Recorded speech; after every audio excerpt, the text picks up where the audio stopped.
Костянтинівка чи Добропілля? Який пріоритет у російського окупанта на літо? Сьогодні 15 травня 2026 рік і у нас огляд бойових подій на Східному фронті. Які екстрені події відбуваються, дивіться у цьому відео. Поїхали!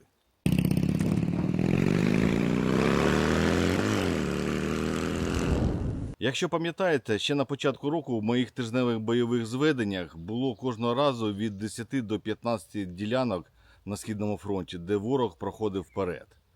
З квітня місяця нам вдалося вийти на той рівень, де росіяни мають максимальні втрати і мінімальні просування, а подекуди взагалі без успіху за тиждень.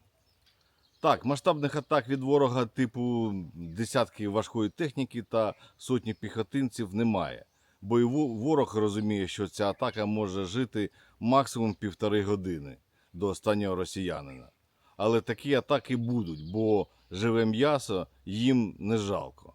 А ми готові на 100% знищувати їх щоденно просто в рази більше. Ну і раніше саме в мене було бажання, щоб скоріше підписали мир на більш-менш прийнятих умовах. Але зараз я бачу реальну нашу силу, велику кількість боєприпасів, новітні розробки дронів, які вже є на озброєнні нашої бригади, шалені темпи використання роботизованих комплексів та підтримка цивільного населення.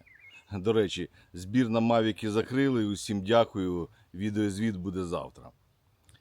Ну і в мене горить одне бажання – це власними очима побачити, як ми знищимо загарбника на нашій землі, як він буде тікати, як будуть російські міста перетворюватись на міста, які вони знищили в Україні, як Росія зруйнується. І все це можливо. Механізм запущений, процеси йдуть. Час помсти почався. По бойовим подіям за тиждень. Ворог просунувся на 300 метрів у сторону Миколаївки. Це в районі Часового Яру. З метою обійти Часів Яр та зайняти необхідні висоти. Але бригади, які знаходяться у самому місті, продовжують знищувати окупанта. Росіяни неодноразово порушили режим припинення вогню. Противник використав перемир'я для підготовки нових штурмів, обстрілював позиції сил оборони та завдавав ударів дронами.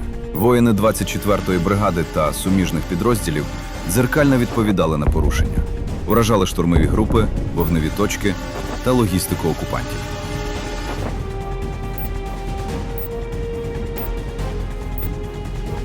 Втрати противника за тиждень. Підтверджено 24 знищених та 26 поранених. Уражено 481 БПЛА, гармати, міномети, реактивні системи, НРК, мотоцикли та квадроцикли.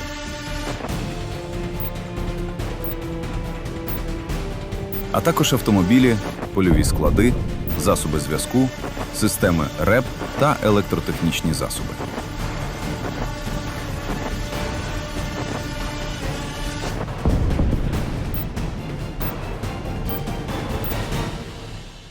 Сама гаряча точка залишається Костянтинівка. Ворог з усіх боків намагається зайти у саме місто. Постійно ДРГ-групам вдається просочитись у місто, в ці райони, я відмітив їх на мапі. На даний момент в цих районах російські групи знищені, але проходить пару днів і вони знов туди пролазять, то процес циклічний. Ворог накопичується в районі Берестка, Дач та в районі кафе «Маргарита», яка саме на дорозі від Ступочок до Костянтинівки, то масовані бої ще попереду. Також на цьому тижні практично через день окупант проводив атаки застосування десятків мотоциклів та кількох мангалів. По-перше, вони намагались від Яблунівки пройти і захопити Степанівку. Нічого в них не вийшло. І від Новооленівки до Русін-Яр теж без успіху. Мотоциклісти десь на 80% знищені, пару мангалів спалених, інша техніка втекла назад.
В районі Софіївки без змін.